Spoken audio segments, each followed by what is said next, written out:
Si Ramon ng Bicol Express.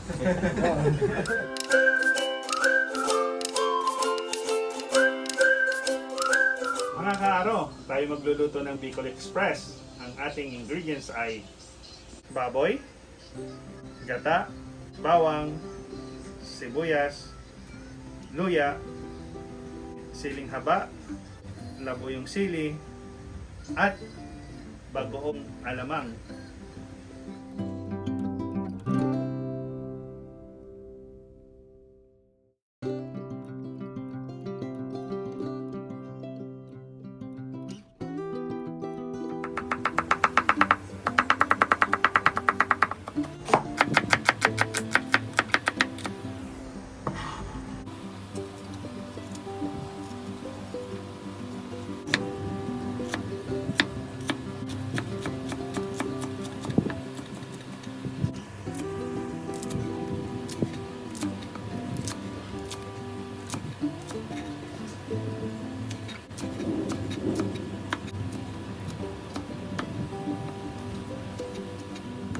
Mantika,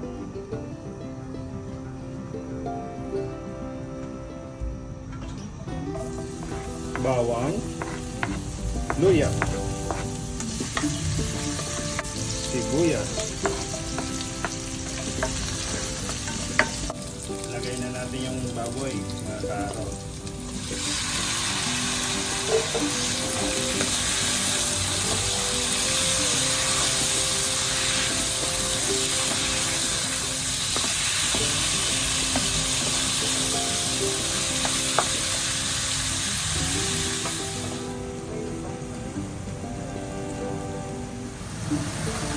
Mga kaaro, maglalagay na tayo ng bagoong alamang.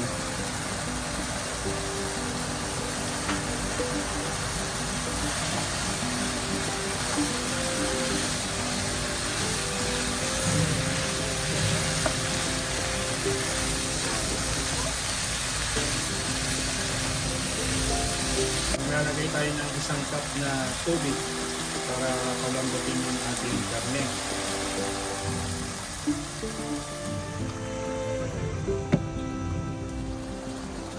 Lalagay tayong magic sarap,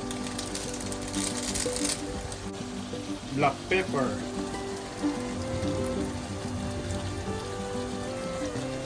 asukal,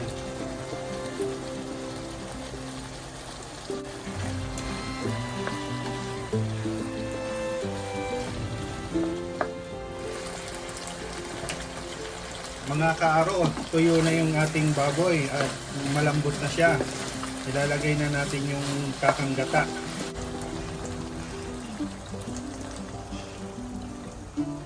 Isa't kalahating baso ang nilagay nating gata. Mga kaaro, pagkalipas ng 10 minuto na dahan-dahang apoy na nilagay natin ang kakanggata, ito na po, nagmamantika na po siya. Ilalagay na po natin ang siling haba at siling anghang. Halo-haloin lang natin to, mga kaarot, tapos luto na ang ating Bicol Express.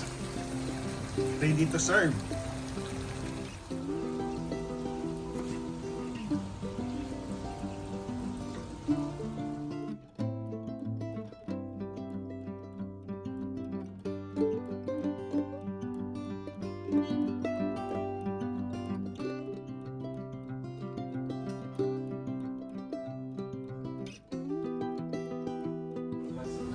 Si Ramon ng Bicol Express.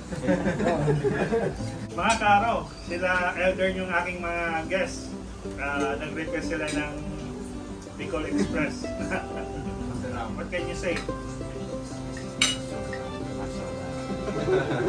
Sobrang masarap.